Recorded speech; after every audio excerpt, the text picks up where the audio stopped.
चुनावी प्रचार का आज आखिरी दिन नेता प्रतिपक्ष तेजस्वी यादव ने अख्तरुल इस्लाम शाहीन के समर्थन में की चुनावी सभा की कुव्यवस्था देख चढ़ा तेजस्वी का पारा। श्रद्धालुओं के लिए खोले बाबा मंदिर के पट, मंत्रोच्चारण के साथ खोले गए मंदिर के पट, गाइडलाइंस का पालन को लेकर दिया सख्त आदेश। बिहार विधानसभा के चुनावी प्रचार पर लगा ब्रेक, सुपौल छातापुर सीट को लेकर होगी त्रिकोणीय जंग, 10 नवंबर को होगी प्रत्याशियों के भाग्य का फैसला।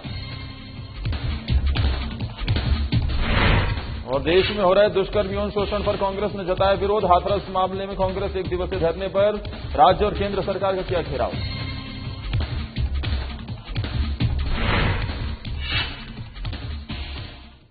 नमस्कार, स्वागत है आप सभी का साधना प्लस में। मैं हूं आपके साथ आदर्श तिवारी। शुरुआत करते हैं बुलेटिन की। चारा घोटाला मामले में सजा काट रहे लालू यादव की जमानत याचिका पर 6 नवंबर को सुनवाई होगी। अपनी जमानत याचिका पर जल्द सुनवाई के लिए लालू की तरफ से हाईकोर्ट में अर्जेंट मेंशन किया था, जिसे कोर्ट ने स्वीकार करते हुए जमानत पर सुनवाई के लिए 6 नवंबर की तारीख तय की है। वहीं लालू के अधिवक्ता ने कहा है कि हाईकोर्ट में उनके अर्जेंट मेंशन को स्वीकार कर लिया गया है। लालू प्रसाद की तरफ से दुमका कोषागार से अवैध निकासी मामले में जमानत याचिका दाखिल की गई है। आपको बता दें कि लालू प्रसाद की जमानत से जुड़ा ये आखिरी मामला है। अगर इस मामले में लालू यादव को जमानत मिल जाती है तो उनकी रिहाई का रास्ता साफ हो जाएगा। कल हाईकोर्ट के कॉज लिस्ट के 18 नवंबर में मामले सूचीबद्ध है।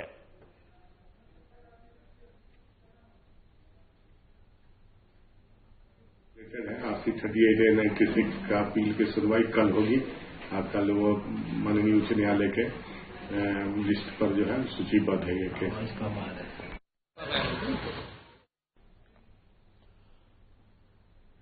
बिहार विधानसभा चुनावों को लेकर चुनावी प्रचार का आज आखिरी दिन है। चुनाव प्रचार के आखिरी दिन भी महागठबंधन के सीएम उम्मीदवार और आरजेडी के नेता प्रतिपक्ष तेजस्वी यादव का चुनावी दौरा खूब जोरों शोरों पर जारी रहा।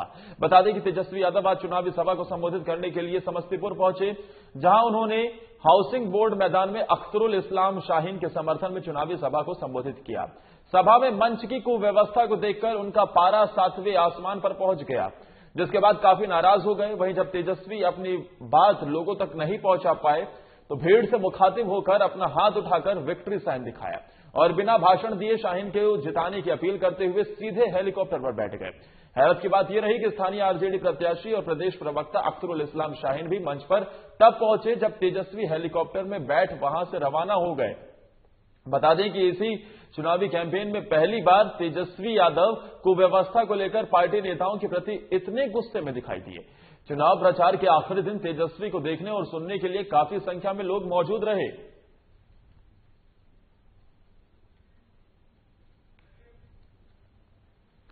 अख्तरुल इस्लाम शाहीन जो कि आरजेडी के प्रवक्ता हैं और साथ ही यहां से उम्मीदवार भी हैं, उनके पक्ष में वोट मांगने के लिए तेजस्वी पहुंचे हुए थे, लेकिन व्यवस्था ठीक ढंग से न होने के चलते उनका पारा 7वें आसमान पर पहुंच गया और उसके बाद तो वो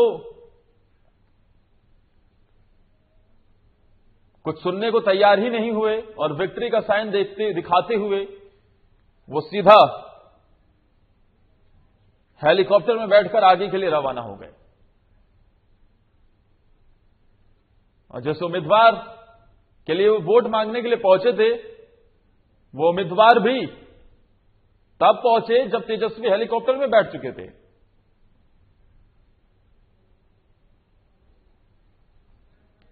नेता प्रतिपक्ष तेजस्वी यादव का ये समस्तीपुर दौरा और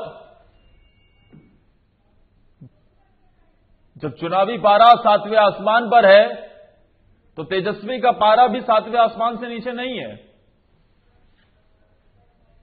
चुनावी प्रचार प्रसार पर ब्रेक लग चुका है,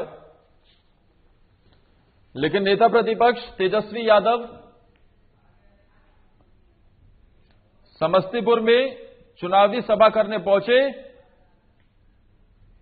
तो इस मौके पर कुव्यवस्था दिखने से वो भड़क उठे। उधर बाबा मंदिर का पश्चिम द्वार अब श्रद्धालुओं के लिए खोल दिया गया है। इसी कड़ी में देवघर उपायुक्त कमलेश्वर प्रसाद सिंह ने मंदिर के पट पर पूरे विधि विधान और मंत्रोच्चारण के साथ उसे खोला है। वहीं उपायुक्त ने कहा है कि बाबा मंदिर के पट खोलने से दुकानदारों और यात्रियों में खासा उत्साह दिखाई दे रहा है। साथ ही उपायुक्त ने कहा कि श्रद्धालुओं और मंदिर की प्रबंधन समिति को कोरोना महामारी को देखते हुए जारी की गई गाइडलाइंस का पालन करने का सख्त आदेश दे दिया गया है।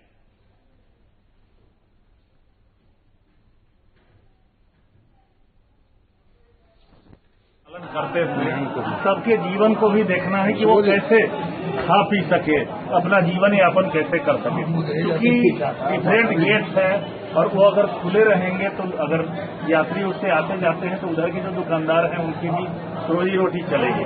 इसलिए हम लोग एक एक करके यह देखते हुए कि अगर ये खोलने से अगर कोई समस्या होगी तो फिर हम लोग को बंद करना होगा।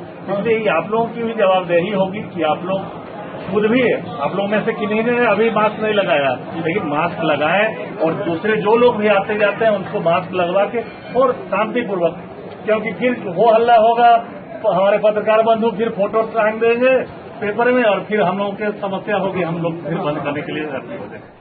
बिहार विधानसभा चुनाव को लेकर चुनावी प्रचार पर अब ब्रेक लग चुका है। ऐसे में सभी राजनीतिक पार्टियों की सांसें थमी हुई है। हर कोई 10 नवंबर का बेसब्री से इंतजार कर रहा है कि आखिर किसके हाथ लगेगी सत्ता की कुर्सी। ऐसे में सुपौल छातापुर विधानसभा क्षेत्र में चुनावी जीत को लेकर मुकाबला त्रिकोणीय हो गया है। बता दें कि बीजेपी उम्मीदवार नीरज कुमार सिंह बबलू का मुकाबला आरजेडी के डॉक्टर विपिन कुमार सिंह से है। वहीं जन अधिकार पार्टी से संजीव मिश्रा भी दो हाथ करने के लिए तैयार है। बीजेपी उम्मीदवार नीरज कुमार सिंह बबलू की बात करें तो वो अपनी जीत पर आश्वस्त नजर आ रहे हैं। मैं आपको बताते चले कि नीरज कुमार बबलू 4 बार से इस क्षेत्र का प्रतिनिधित्व कर रहे हैं। साथ ही सुशांत सिंह राजपूत के वो भाई भी हैं। देखिए, सबसे बड़ी बात है कि हम जीत की बात कर रहे हैं तो जीत तो सुनिश्चित है, पक्की है और हर बार से ज्यादा मतों से इस बार का जीत होने वाला है। और सबसे बड़ी बात है, जहां तक विकास का मैटर आप पूछ रहे हैं तो इंफ्रास्ट्रक्चर नाम का पहले कोई चीज नहीं था। अभी सड़कें हैं, बिजली है, पानी हो गया है।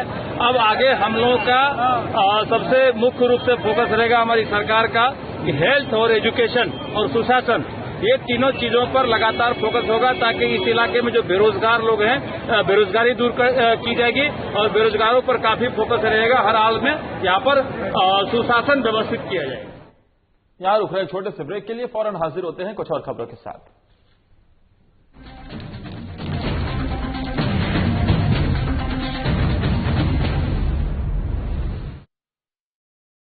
बच चुका है बिहार में चुनावी बिगुल, कटने लगे हैं चुनावी अखाड़े। क्या है बिहार में विकास का हाल? कितने हुए वादे पूरे, कितना हुआ विकास? 15 साल के सुशासन में कितना बदला बिहार या जनता है लाचार? आपको बताएंगे बिहार विधानसभा के सभी 243 सीटों का ताजा हाल। बिहार चुनाव की हर खबरों से रहिए खबरदार।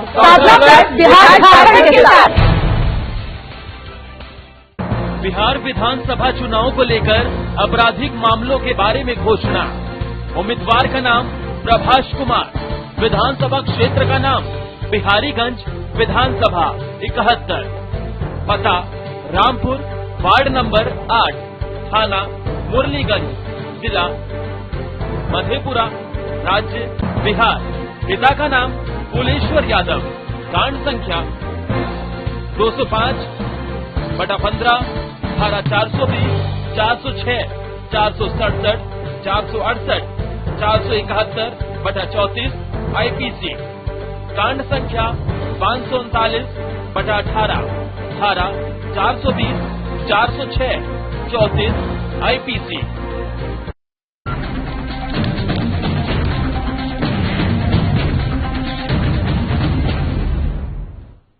और ब्रेक के बाद एक बार फिर आप सभी का स्वागत है। बात जमशेदपुर की करते हैं, जहां अर्नब गोस्वामी की गिरफ्तारी पर बीजेपी ने मशाल जुलूस निकालकर विरोध जताया है।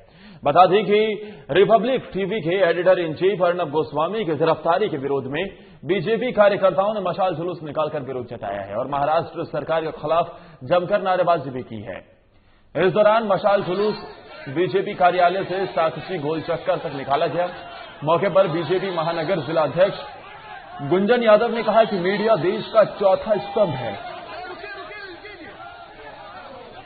सही खबर दिखाने पर महाराष्ट्र सरकार ने रिपब्लिक टीवी के editor in chief Arnab Goswami को गिरफ्तार कर जेल भेज दिया, जो कि गलत है। हम लोग इसका पुरजोर विरोध करते हैं। साथ ही उन्होंने अर्नब गोस्वामी को सम्मानपूर्वक रिहा करने की मांग भी की है।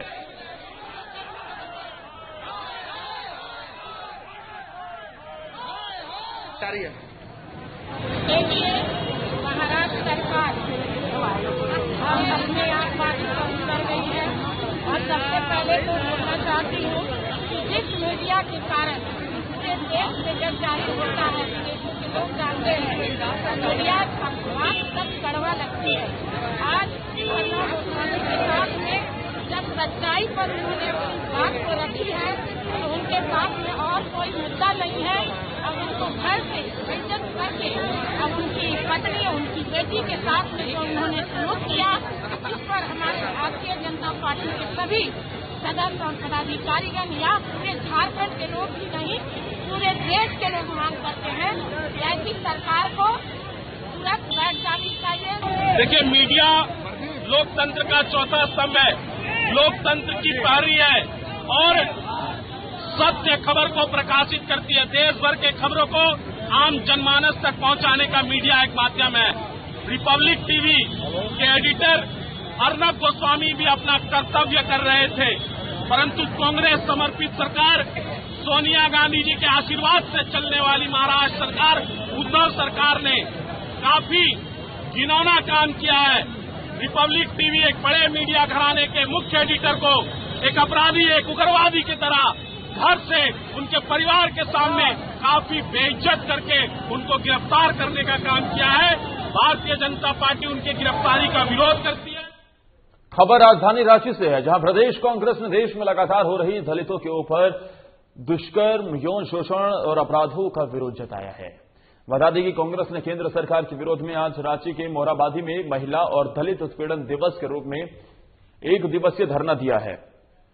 कांग्रेस प्रदेश अध्यक्ष डॉक्टर रामेश्वर उरांव की अध्यक्षता में यह धरना दिया गया।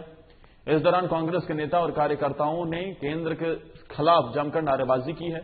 बता दें कि कार्यकर्ताओं ने राज्य और केंद्र सरकार का घेराव किया है। साथ ही प्रदेश अध्यक्ष रामेश्वर उरांव ने कड़ी निंदा भी की है।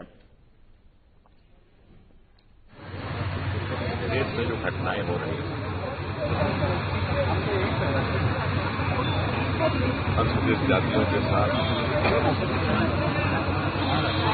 दुर्व्यवहार, अत्याचार, महिलाओं के साथ अन्याय, अत्याचार,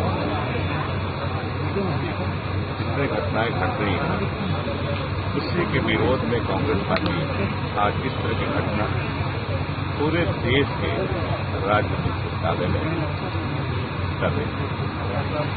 हम भी यहाँ झारखंड में केंद्र सरकार का ध्यान आकर्षित करने के ये मुद्दे और न्याय दिलाने के बाद सरकार जब बनती है किसी पार्टी की, तो संविधान के अनुसार उनको चलना है और हर तबके के लोगों को न्याय दिलाना है। अब हम लोग को समय आ गया है बीजेपी सरकार को उखाड़ फेंकने के लिए। राज्य और केंद्र सरकार का घेराव किया है। कांग्रेस के कार्यकर्ता विरोध करते हुए नजर आ रहे हैं और धरना देते हुए केंद्र सरकार के खिलाफ जमकर नारेबाजी करते नजर आ रहे हैं। राज्यसभा सांसद और बीजेपी के प्रदेश अध्यक्ष दीपक प्रकाश ने महाराष्ट्र में पत्रकार अर्नब गोस्वामी की गिरफ्तारी को लेकर कड़ी निंदा की है। उन्होंने कहा है कि अर्नब गोस्वामी के साथ हुई घटना उन्हें आपातकाल की याद दिलाती है। देश की आजादी से पहले और आजादी के बाद लोकतंत्र में पत्रकारिता की अहम भूमिका रही है। साथ ही कांग्रेस पर निशाना साधते हुए कहा है कि कांग्रेस ने आजादी के बाद से ही पत्रकारिता को दबाने की कोशिश की है। कांग्रेस ने देश में लोकतांत्रिक संस्थाओं को ध्वस्त करने का काम किया है। साथ ही सीएम हेमंत सोरेन पर भी निशाना साधते हुए कहा है कि कांग्रेस की संगति में रहकर हेमंत सोरेन दुमका के पत्रकारों को नोटिस भेजते हैं।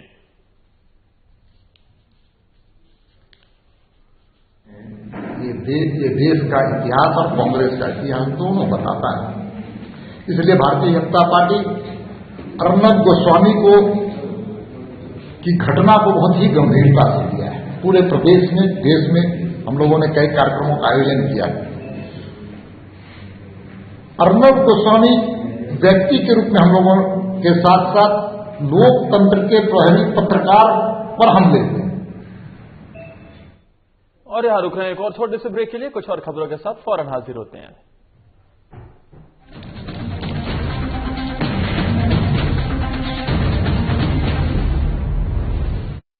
बच चुका है बिहार में चुनावी बिगुल, सजने लगे हैं चुनावी अखाड़े। क्या है बिहार में विकास का हाल, कितने हुए वादे पूरे, कितना हुआ विकास। 15 साल के सुशासन में कितना बदला बिहार या जनता है लाचार।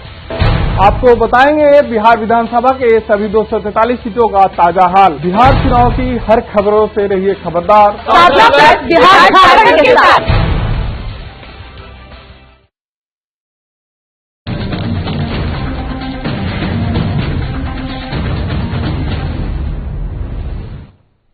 राजधनवार में लापता हुए 2 सगे भाइयों का शव आज तीसरे दिन उनके घर के पास से एक कुएं से बरामद किया गया, जिसके बाद आक्रोशित गांव वालों ने सरिया धनवार मुख्य मार्ग के केंदुआ नावाडीह के पास जाम कर दिया। वहीं स्थानीय लोगों ने प्रशासन से फॉरेंसिक जांच टीम और डॉग स्क्वाड की मांग के बाद ही शव को निकाले जाने की मांग की। बता दें कि फॉरेंसिक जांच टीम और डॉग स्क्वाड की टीम आने के बाद शव को निकाला गया। वहीं फॉरेंसिक टीम के द्वारा शव के सैंपल की जांच करने के बाद पुलिस ने शव को अपने कब्जे में लेकर पोस्टमार्टम के लिए गिरिडीह भेज दिया है।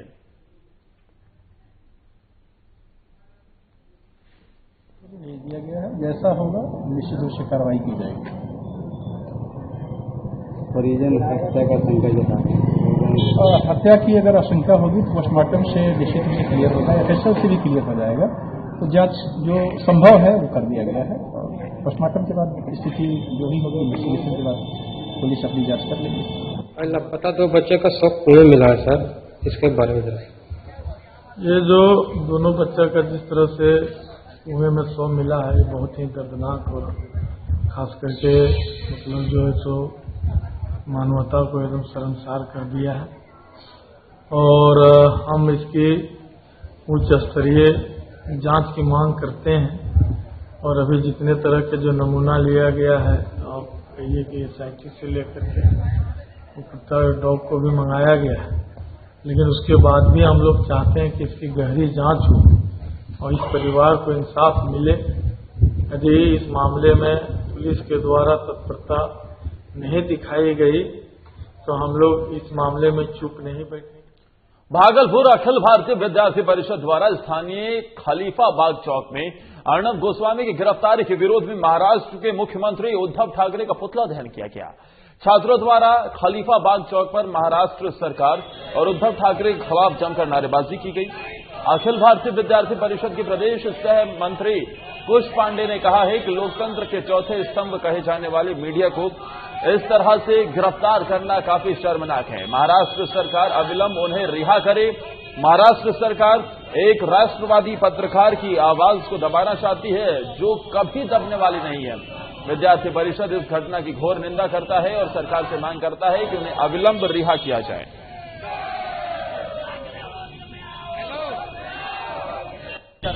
बिहार में एक बेबाक से अपनी बात को रखने वाले राष्ट्रवादी पत्रकार जो कि लोकतंत्र का चौथा स्तंभ कहा जाने वाला होता है, उस पत्रकार को उद्धव ठाकरे की तानाशाही सरकार से गिरफ्तार कर दिया गया, जो कि काफी शर्मनाक है। आज अर्नब गोस्वामी के साथ पूरा देश खड़ा है, जो कि लोकतंत्र का चौथा स्तंभ कहे जाने वाले की अगर आवाज दबाई जाएगी तो पूरे भारत के संविधान में इससे ज्यादा शर्मनाक घटना कोई नहीं हो सकती। सीतामढ़ी के बथनाहा में बीजेपी उम्मीदवार अनिल राम के समर्थन में आज पूर्व केंद्रीय मंत्री राजीव प्रताप रूडी और बिहार के स्वास्थ्य मंत्री मंगल पांडे ने जनसभा को संबोधित किया और बीजेपी उम्मीदवार के समर्थन में लोगों से वोट की अपील की। इस दौरान बीजेपी नेताओं ने उपस्थित लोगों को संबोधित करते हुए बिहार के 15 साल लालू राबड़ी के शासनकाल की याद दिलाने की कोशिश की।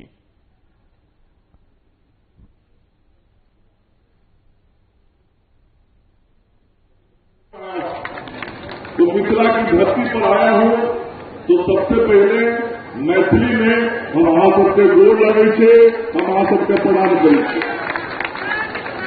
जय मिथिला, जय मिथिला, जय जानकी।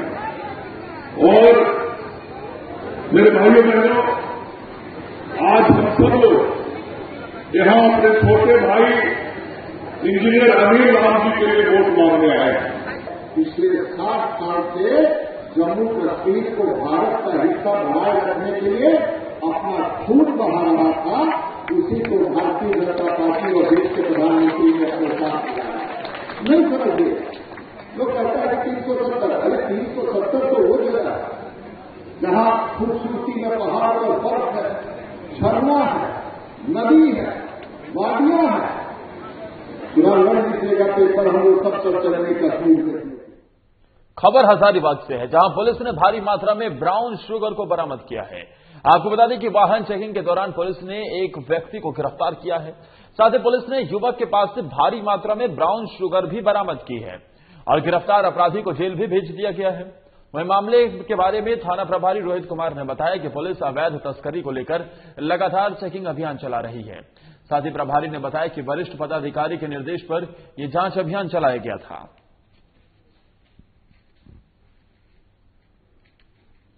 पदाधिकारी के आदेशानुसार जो है घोड़ा अस्पताल कल्लू चौक के पास हम लोग अचानक चेकिंग लगाए हुए थे।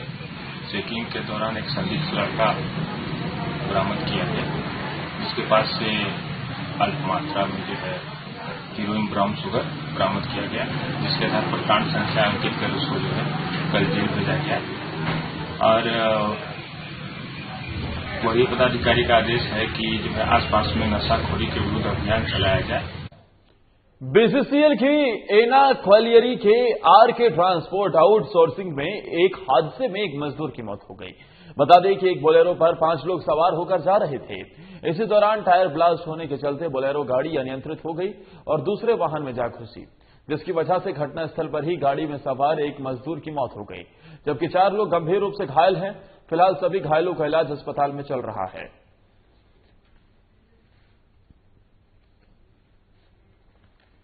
खबर औरंगाबाद से है, जहां सड़क दुर्घटना का मामला सामने आया है। आपको बता दें कि औरंगाबाद के देव मोड़ NH2 पर एक ट्रक अनियंत्रित होकर पलट गया, जिसमें एक बच्चा समेत 3 लोगों की मौत हो गई, जिसके बाद घटनास्थल पर अफरा तफरी मच गई।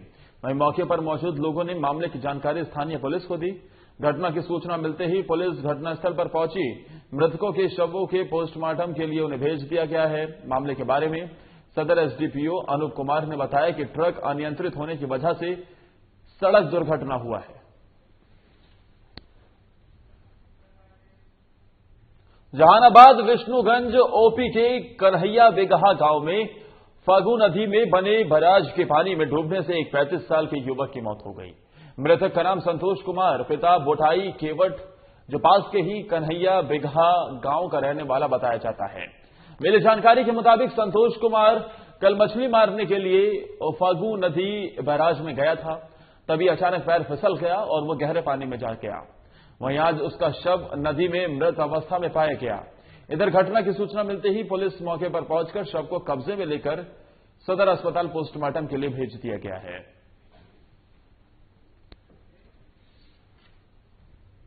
तो उधर बाघमारा SDPO निशा मुर्मू के नेतृत्व में अवैध शराब भट्टी के खिलाफ छापेमारी की गई। खरखरी OP अंतर्गत सोना नगर कुटकुटिया पट्टी में छापेमारी कर महुआ शराब की भट्टी को नष्ट किया गया, जहां भारी मात्रा में महुआ शराब और जावा महुआ को भी पुलिस ने नष्ट किया है। मामले की जानकारी देते हुए पुलिस ने बताया कि उन्हें महुआ शराब बनाने की सूचना मिली थी, जिसे ध्यान में रखते हुए छापेमारी की गई। वहीं SDPO निशा मुर्मू ने बताया कि छापेमारी की सूचना धंधेबाजों को पहले से ही हो चुकी थी, जिसकी वजह से शराब कारोबारी भागने में सफल रहे। साथ ही उन्होंने यह भी बताया है कि इस क्षेत्र में अब छापेमारी लगातार जारी रहेगी। खरखरी OP स्थित सोना नगर कुटकुटिया बस्ती में अवैध शराब का निर्माण किया जा रहा है, तो उसी सूचना के आलोक में हम लोग वहाँ सुबह हम लोगों ने छापामारी की है। तो काफी वृहद मात्रा में हमें शराब मिला और अवैध शराब, और क्योंकि इंफॉर्मेशन पहले चली जाती है इसलिए शायद वहाँ एक भी व्यक्ति नहीं मिले हमें, तो हम लोगों ने सारे जो इंफ्रास्ट्रक्चर जो बनाया गया था उसको डिस्ट्रॉय कर दिया है। आगे भी फसल कटने के बाद खेत में अवशेष डंठल जलाने पर किसानों पर कार्रवाई की जाएगी, यानी पराली जलाने पर अब किसानों पर कार्रवाई होगी। बता दें कि कैमूर जिलाधिकारी ने प्रेस कॉन्फ्रेंस के दौरान कहा कि धान फसल की कटाई शुरू हो गई है। इस बार हार्वेस्टर मालिकों से अनुरोध है कि हार्वेस्टर में SMS लगाकर ही फसल की कटाई करेंगे। जिले में कुल 237 कार्बाइन हार्वेस्टर चालू स्थिति में है, जिसमें पिछले रबी और इस साल में कुल 60 हार्वेस्टर में एसएमएस लग चुका है। उन्होंने कहा कि हार्वेस्टर मालिकों से अनुरोध है कि अपने हार्वेस्टर में एसएमएस लगवा लें। इस कार्य के लिए अनुदान की व्यवस्था की गई है, जिसके लिए ऑनलाइन आवेदन कर सकते हैं, जिस पर 75% अनुदान है।